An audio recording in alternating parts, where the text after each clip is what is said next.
Yes, so good morning to all of you. This is Dr. Nikhil from Center for Advanced Computational Chemistry Study. This is the second workshop on application of computational chemistry using the Gaussian software, wherein planned three invited lectures. I hope I would be audible to all of you. Let me first confirm it. Am I audible and visible to all? Okay. Am I audible and visible to all of you? Yes. Yeah. So, welcome all of you for joining the second workshop. As I can see that a few of you have already joined the session. Rest, maybe they would be relying on the recording part. So today we have Professor Sen from University of Hyderabad. Sir is an emeritus professor here. Just a second. Although Sir does not require any introduction, a very prominent scientist in the field of computational chemistry. But just to say a few words about this Sir, Sir has completed his PhD from IIT Kanpur, if I'm not wrong. And then in 1977, Sir has joined the Department of Chemistry, University of Hyderabad. To his credit, there are more than 190 publications, several book records, major fellowships, including TART, JCPS, and then we have Humboldt, Commonwealth, Fulbright, NSARC, Canada Research Fellowship. There are as many as we can count it down. The major research thrust in which Professor Sen is working is in the field of computational chemistry, involving a lot of quantum mechanical calculation and exploring the system in a much more depth in the details. So after the just brief introduction, now I welcome Professor Sen to deliver a talk. Thank you. Am I audible? Sir, we are actually making a recording of this session. So Okay. Is there any problem with it? I mean, do you have any unpublished results over here which you are showing it in the slide?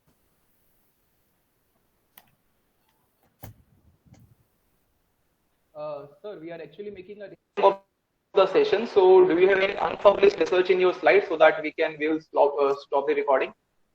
No. Everything is open. Everything can be circulated, and Okay. I welcome dissemination of all that I had to say. So I will have to now share the. So how do I do this? This more options. There is an option of arrow, Yeah. the fourth button. Yeah. So if you will click on that, if you click on that, then the screen will be shared. So I will share the entire screen. Right. Okay. And can you see the slides? Is the slide visible? Maybe sir, it is about to come. We are just giving it a check. Okay. No, sir. I am not able to see the screen. What about because I am at a place wherein the internet connection is very poor. Okay. So is anyone who is able to see the screen of sir? No. No, we also can't. All right. So I will try it again. So how do I do it? I go through the. I'll give a detailed steps. So first click on that upward arrow. Yeah, I did that. After and I after share that. After that, it would have asked you to share the full screen. Yeah, share that, and then Then click on the here, book. and then I share this, and then. Yeah, now it will go. Now it's But I coming. have- It's Now coming. It's coming. Now you won't be able to see that. Yeah, it's fine. Yes, Right. sir, Is now it it's okay? coming. Is it okay Yes, now? sir. Perfectly Yes. okay. Right. Yes, sir. Thank you. So thank you very much, Dr. Aggarwal, for this very unique opportunity to talk to people who are interested all over the country in the computational chemistry using Gaussian. And I will be talking about something which is very, very unusual. And that is given in this title, which is something which I hope to make you all interested in, which also has a lot to do with the history of computational chemistry. I have done a lot of research in this area, and as you will see, things are very, very deep as the development of the computational chemistry has taken place since 1925 onwards, just after the so-called old quantum theory days, which started in 1900 by Planck and Bohr, and later on in 1926-27 by Schrödinger, and before that in 1925-6 by Heisenberg, and supported along the discussions on computational chemistry as we know today, namely the molecular orbital theory, by Hund. So my hero today is Friedrich Hund, and his three great contributions to the theory of electronic structure and molecular spectroscopy. So let me proceed. I'll be somewhat fast in between because I have a limitation of 30 minutes, but I'll try my best to communicate the basic ideas. So outline of this presentation. Sir, definitely, for sure, you don't have a limitation of 30 minutes. You can stretch as much as you want. We are rather happy to over here. Oh, yes. Thank you so much. I appreciate that. And let's go ahead. So the outline of this presentation, and by the way, this talk is being given for the first time to the audience interested in computational chemistry, and this is part of an invited talk, that an invited lecture, actually invited article that I'm writing, and it has been already submitted. So everything is fine. Please feel free to use it. So outline of this presentation is following. And most importantly, when we talk about the history of the development of the molecular orbital theory in particular, which the Gaussian is now doing at your service from door to door since 1970 onwards, since Popper and his co-workers actually wrote the first software and made it commercial. Each year, Gaussian has almost a new version, like the version of a new car, and starting from Volkswagen and so on. I used to tell John Popper during conversations when I was collaborating with him in 82, 84, that it's like Popper's Volkswagen. Every time you have a new Gaussian version. Now I think you are using something like 2010. Anyway, so his time and space. Where was he located? I'm not talking about Hund, Friedrich Hund. And then his three contributions, which we all know. Maybe the second one is not very well known, but the first one is the spin multiplicity rules of Hund, which are known as Hund's maximum multiplicity rule in a popular way. Then the second contribution was quantum mechanical tunneling. Hund was the first person to apply the laws of quantum mechanics to discuss the effect in terms of the quantum tunneling, which is not very well known, but I will have time to discuss this a little bit. And last but not the least, his contribution to the molecular orbital theory. He was the first to discuss the common sharing of electrons on a multi-nuclear framework in terms of molecular orbitals, as atoms do in terms of atomic orbitals. So we will see how he came to those ideas, original ideas at that time. Now one is talking about mid-20s. Okay, so let me proceed further and start with his time and space. Now in 1920s, the reason I have particularly chosen this talk is that, well, we are already close to celebrating 100 years of the most important discovery in science in general, and that is quantum mechanics, a new mechanics which is valid for the microscopic particles of atoms and molecules and proteins and whatnot. So, so in this times, where, like, supposing that we say that 1927 was a Schrödinger equation given, let's say, then 2027, which is just 5 years away, you will all be celebrating 100 years of the new quantum mechanics. And that is the reason that it's a good time to look back at what happened, so that we all know what has gone behind us and what is actually, in so to speak, giving us what is going to be future for us in terms of molecular orbitals. So Europe was the center of gravity of the research activities in new quantum mechanics in the 20s, that is 25 onwards. They had three best schools in the world of physics, headed by Max Born in Göttingen.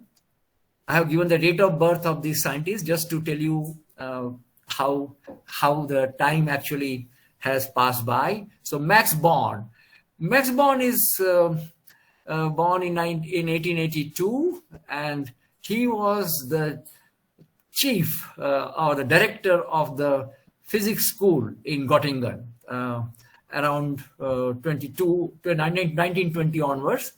Very importantly and very significantly, just next to his building of physics in Göttingen was the building of mathematics school, which was headed by Hilbert. Hilbert is very well-known mathematician of his time. He is rated along with people like Gauss in mathematics and Hilbert space, and he was an outstanding genius in mathematics who actually created the n and infinite dimensional spaces and the algebra related to that. And this helped a lot in developing the new quantum mechanics in terms of matrix mechanics, matrix representation, which gives you the formulation of Heisenberg in terms of the Heisenberg uncertainty principle, which know as the non-commuting two operators, like P and Q minus Q and P are not the same. They don't give you zero. And it took quite a lot of time for people to realize that two observables can be multiplied in different order, and they need not be the same. And this was something like a big puzzle in that time. So I'm now starting the second school, which was all of us know about Niels Bohr, who gave the first quantization of the Bohr orbitals. And this Copenhagen school was in the Nordic countries, was very, very popular. And he was just about the same age as Max Born, born in 1985, 3 years younger. So then finally, a very, very important group in Munich, headed by Arnold Sommerfeld. He was born in 1868. He was quite senior in age. And I will talk about him because I will talk about Max Born quite a lot. Niels Bohr we already know from the textbooks, but I will talk a little bit first about Arnold Sommerfeld and then go back to the Göttingen days of that time. So Arnold Sommerfeld was nominated for Nobel Prize 84 times, more than any other physicist. The only other physicists who were nominated around that many times happened to be Otto Stern. You probably remember the Stern-Gerlach experiment of splitting of the atomic beams depending upon their spins in the magnetic field. And but in spite of being nominated almost non-stop for so many times, Arnold Sommerfeld never received the Nobel Prize. And finally, of course, he died in 1951 in Munich from injuries after a traffic accident while walking with his grandchildren. Now, considering that these three major schools of the world in physics were in Europe, US physicists regularly visited these schools. I will tell you, there were several other reasons why the center of gravity of science was Europe. And in order to know what is happening, what is the most happening thing in sciences, people had to visit from everywhere to these European schools, the three of them that I have mentioned here. Now, until about 1933, and this gives us about an idea about how these scientists, how these physicists, how these chemists were actually working hard in Europe. So until 1933, 60% of the Nobel Prizes in physics and chemistry were awarded to German scientists. So 60% of the Nobel Prizes until 1930. Now, Sommerfeld, I'll talk a little bit about Sommerfeld. It is perhaps a very good way to say that Sommerfeld was growing a nursery of physics in Europe, actually in his particular laboratory in Munich. And you can see how German-centric everything was in that time.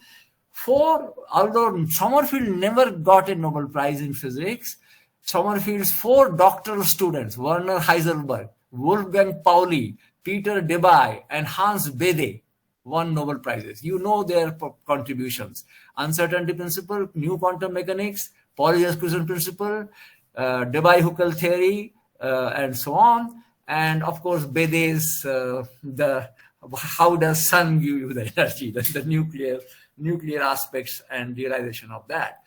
3 of the Sommerfeld's postdoctoral students, Linus Pauling,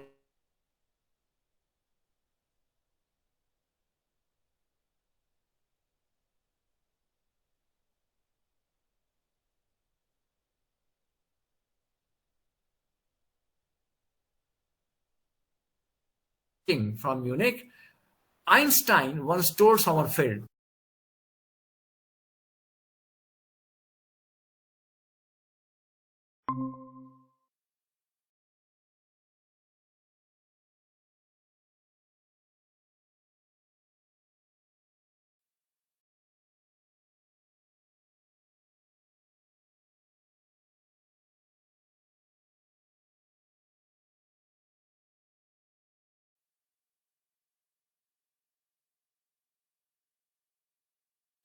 Sommerfeld owned an alpine ski hut to which students were often invited for discussions of physics, and they were as demanding as skiing on the challenging landscape of the alpine mountains. Now, Sommerfeld's contribution, and I'll close here about talking about Sommerfeld. You can pick it up from the literature. He established the journal called Zeitschrift for Physics, that is the Times and the Journal of Physics, for publication of original research articles, and it started in 1920. Since any reputable scientist could have their article published without refereeing, there was no need to referee if you are a reputed scientist. The time between submission and publication was very rapid, as far as 2 weeks' time. Remember, no internet, no web, no telephone, things like that. And this particular facility of publishing new results, innovative ideas, very quickly and very rapidly. No internet.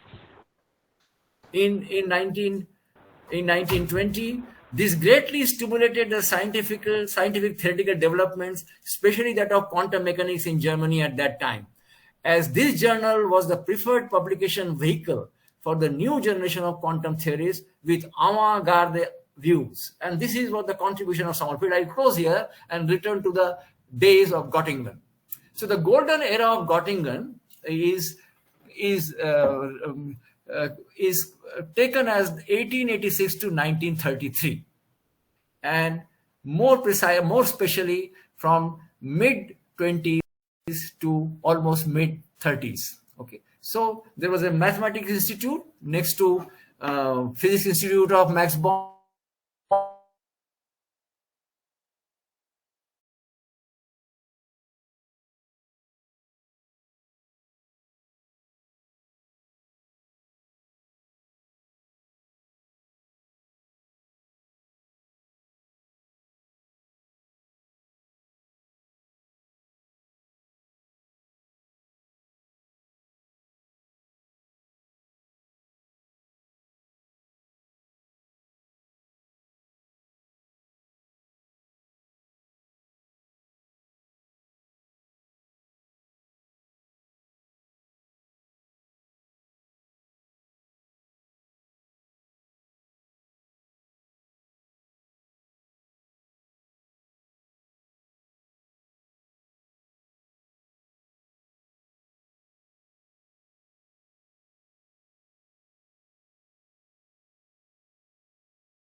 because of this background, that he benefited from the mathematical physics seminars directed by David Hilbert.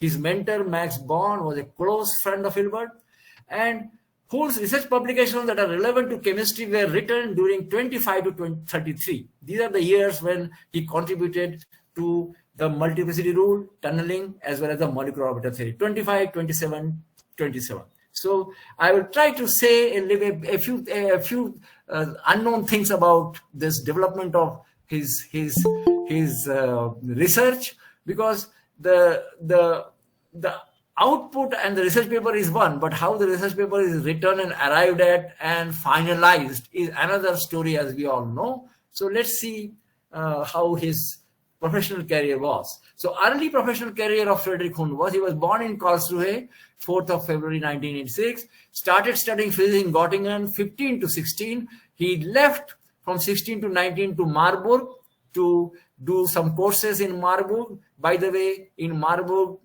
also Erich Huckel was there, the other molecular orbital theory person whom we owe a great deal, because he gave us the HMO for pi electron systems. So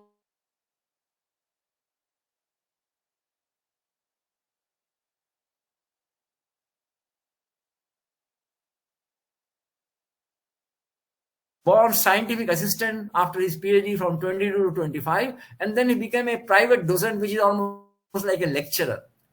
Once he became some kind of a permanent position, this is a permanent job. This is like a lowest level of the teaching professional, private docent, and then that's a lecturer in quantum physics. And he was, due to his work by that time, by 25 he had already made some most original contribution, in particular the Hund's maximum multiplicity rule. These rules were, one has to say, hats off to this genius, were empirical rules. He knew the methodology which he picked up from Heisenberg, as I will tell you a little later on, and he applied the angular momentum couplings and did the analysis of the available experimental data on atomic spectra, line spectra, and provided 3 empirical rules which are known as Hund's rules. Okay, so this is what he did in 1925, and he became very significant scientist in 1925, so much so that Niels Bohr from Copenhagen invited him, and he spent 1 full year in between 1926 to 27 in Copenhagen in Bohr's lab. So you see how the development is taking place. Early development is taking place for Friedrich Hund. Friedrich Hund is now going to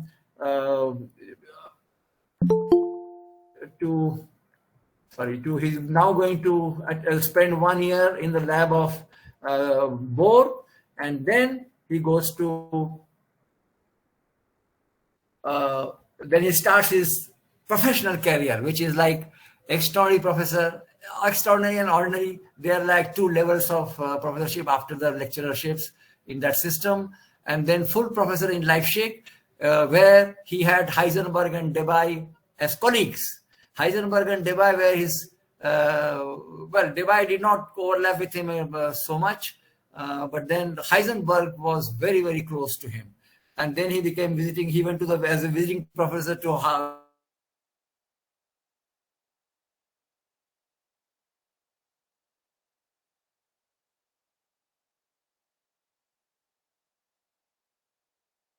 '56 to '64.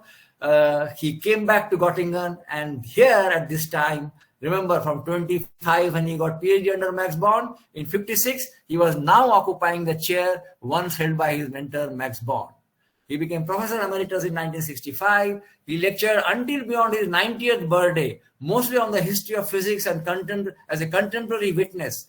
At the age of 95, he gave his farewell lecture at Göttingen, because then after 95 he thought that it's time for him to take a rest, and for another 6 years he lived on. The title of his talk in his farewell lecture was "What I Have Not Found." Well, here is a photograph which I like very much. These are the two of the best friends of the Göttingen era. Friedrich Hund on left and Werner Heisenberg on the extreme right. Their date of birth is given 1896. Werner Heisenberg was just about 5 years younger, but I have tried to give the Nobel Prizes. Of course, as I said, Max Born did this. Max Born did not make it to the Nobel Prize, but Max Born got the Nobel Prize, but Hund could not make it. The other person that I was talking before was Sommerfeld, who did not make it to the Nobel Prize. But then you see, Max Born got Nobel Prize, who was a mentor of both Heisenberg and Hund, in 1954, whereas Werner Heisenberg, because he gave the original ideas of the quantum mechanics in 1925-26, he got the Nobel Prize in 1901. So you see, 1901 to 54, there are 53 years of difference.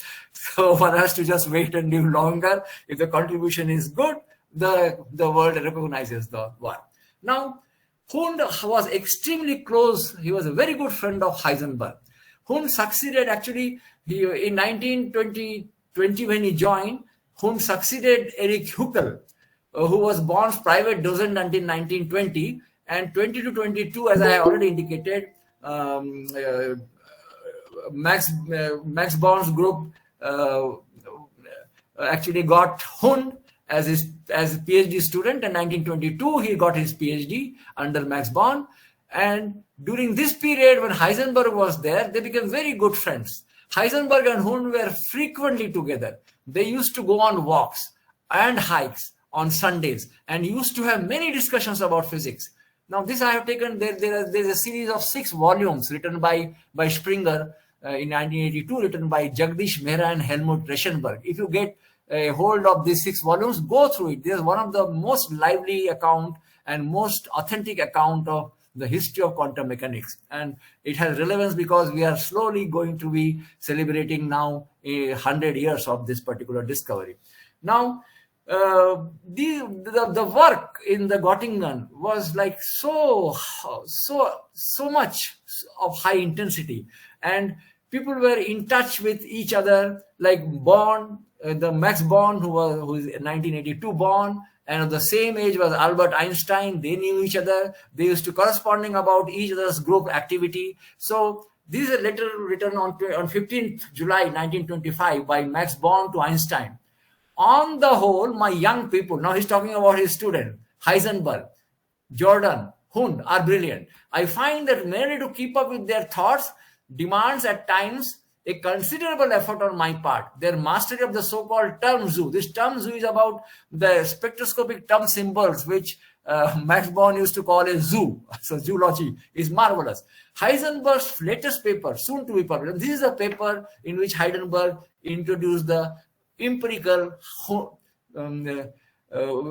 which Hund used, because Heisenberg had sent that paper, but before that he gave about 2 months before sending that publication for print, Heisenberg gave seminars to a select group of friends, and Hund was there, and he picked up the idea of coupling of the angular momentum and complex spectrum of Heisenberg, complex atomic spectrum given by Heisenberg, and Hund immediately used that particular idea to bring in order the whole of periodic system with all its complicated multiplets. This paper too is soon to be published. Now, this is a letter Born writes to Heisenberg on 15 July. 15 July is when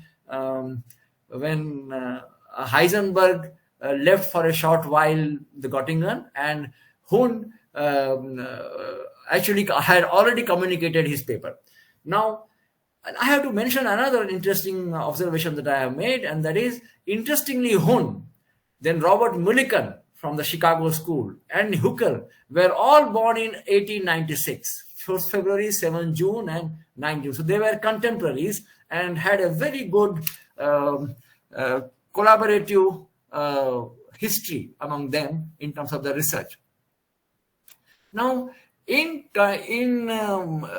after he returned, so around 25, when he was very active in giving the Hund's rules of multiplicity, he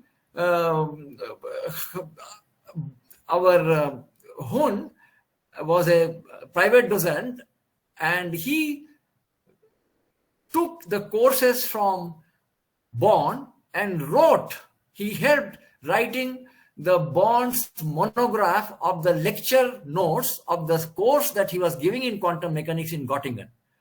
Now, this lecture notes they became so popular when later on Bond gave a similar lecture course in MIT later on, and these notes were so useful that everybody wanted to have a copy and learn about them, because that was the only way to learn about quantum mechanics, because the results were only available in Göttingen, Copenhagen, and Munich. So Americans had to depend so much on the new results on the lecture notes or the lectures delivered by Bond and others. Now, I will skip these pictures, except that here is 1929 Chicago meeting. This is Huckel, this is Mulliken, and this is Dirac, this is Heisenberg, and of course this is Compton of X-ray. Now, let's talk about the spin multiplicity rules of Hun. Here I want to point out that almost 95% or more books give a wrong interpretation of the Hun's rules. And this is one of the purposes of this presentation is to clarify this basic idea and the proper interpretation of the Hun's rule of maximum spin multiplicity. So Hun's rule, we are prescribing the energetic ordering of multiplets within open shell atomic configuration. And this was, he published this paper, he sent this article on 22nd of June in 1925, as I have mentioned. This is the first paper. Okay, this is the paper, number 1. This is the paper, Zeitschrift for Physics. And this was just 6 months after Pauli had postulated the two-valuedness, not describable classically, of the electron property. That was the spin plus half and minus half, or alpha and beta component, and the internal state. And therefore, December 2, 1924 to 6 months after that, June 22, 1925, Pauli's exclusion principle, once again an empirical idea during the old quantum theory days, again based on the observation of the spectra that Pauli gave, because he could not explain the anomalous Zeeman effect without assuming that there has to be two-valuedness of some property, intrinsic property of electron called spin. And then it was all very clear. So this was used immediately by Hun. Hun has two advantages. One, he was constant touch in terms of discussion and reading material that was published by Pauli. Constant touch, discussion and reading material that was published by Heisenberg. And he was immediately able to apply that to his main ideas that he wanted to pursue in research, namely the interpretation of complex atomic line spectrum. So what are the rules? We all know. State with highest spin multiplicity has lowest energy. That is normally known as the popular Hun's maximum multiplicity rule. Maximum multiplicity, highest, maximum. If more than one term, then the highest spin multiplicity, then the term with the highest L has the lowest one. This is just to a special condition. If for the term giving more than one level,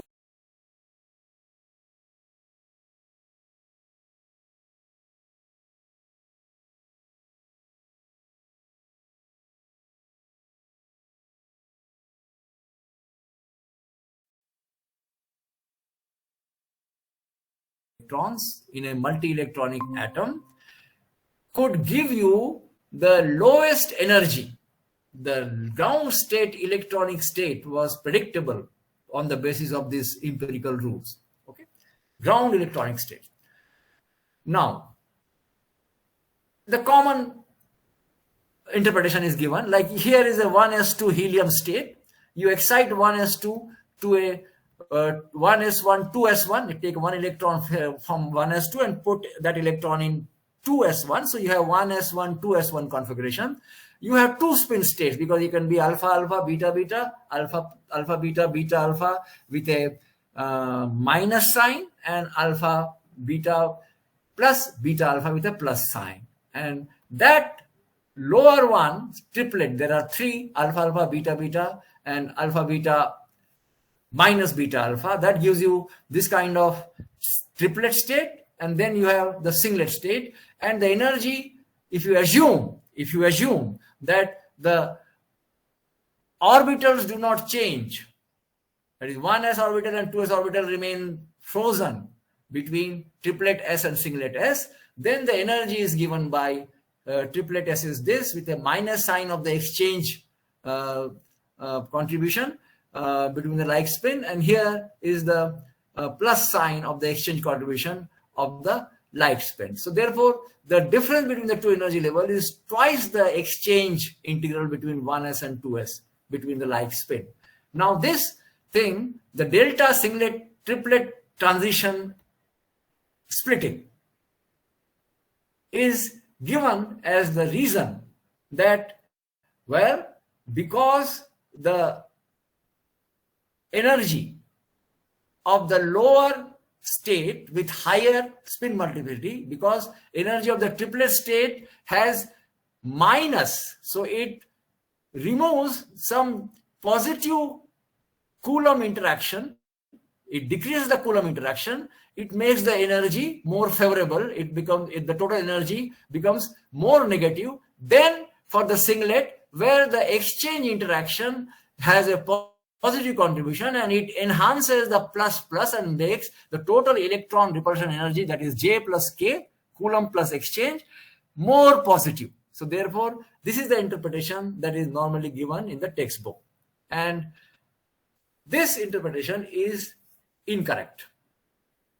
Let me give you a general idea about the various parts of the total energy by taking the example of the lithium, or I'll take an example of the neon atom, 1s2, 2s2, 2p6. Total energy is 129 atomic unit. Kinetic energy is plus. This is the virial theorem. E is equal to minus T. Then you have in energy contribution, then apart from the kinetic energy, you have the nuclear electron attraction energy with minus sign. You have electron repulsion energy of the Coulomb type, which is the classical Coulomb repulsion. And then you have the exchange type, which is minus 12 atomic unit. So the point that I'm trying to make is that nuclear electron attraction energy is huge. And I'll come to that later on. But then the textbook many textbooks adopt a naive and incorrect explanation of the spin correlation or the Horn's rule. The negative sign on the exchange term for the triplet is supposed to be responsible for the more negative electron repulsion energy. That is, you have attenuated the positive Coulomb term, and therefore the total energy of triplet is lower.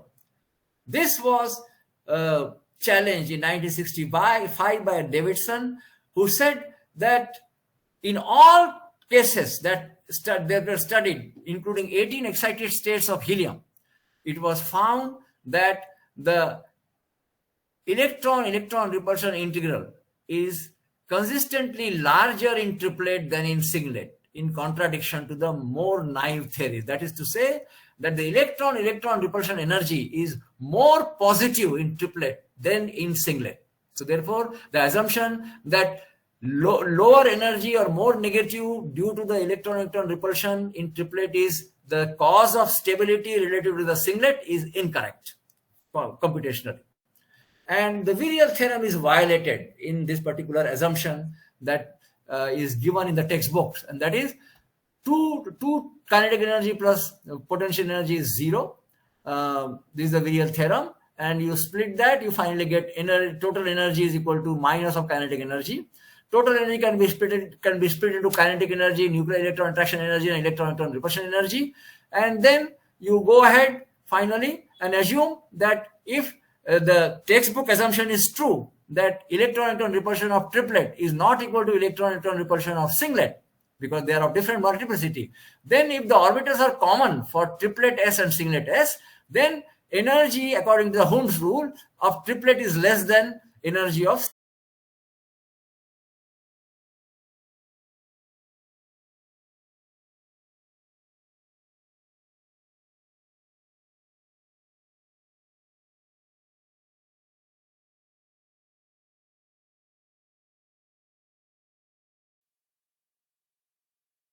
not changing as you go from triplet to singlet, that was assumed to be frozen, then this can cancel. These red things on two sides will cancel out because one electron integrals will be the same because the orbitals are the same.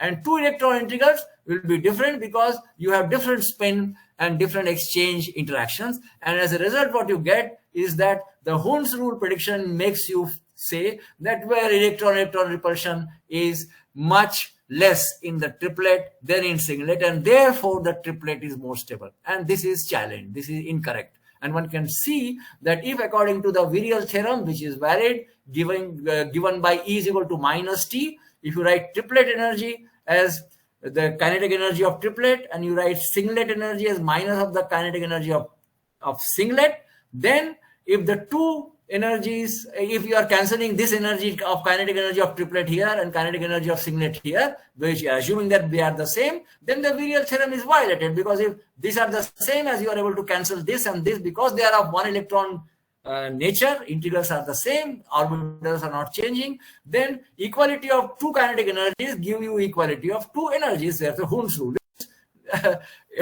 is not validated, and therefore if Hund's rule is validated, which is the experimental fact, then the virial theorem is violated. That is, you cannot assume that the orbitals do not change as you go from triplet to singlet. And this is the situation that was clarified, and the counterintuitive result that computationally was obtained, that electron repulsion is more in triplet, though the total energy is less, which is the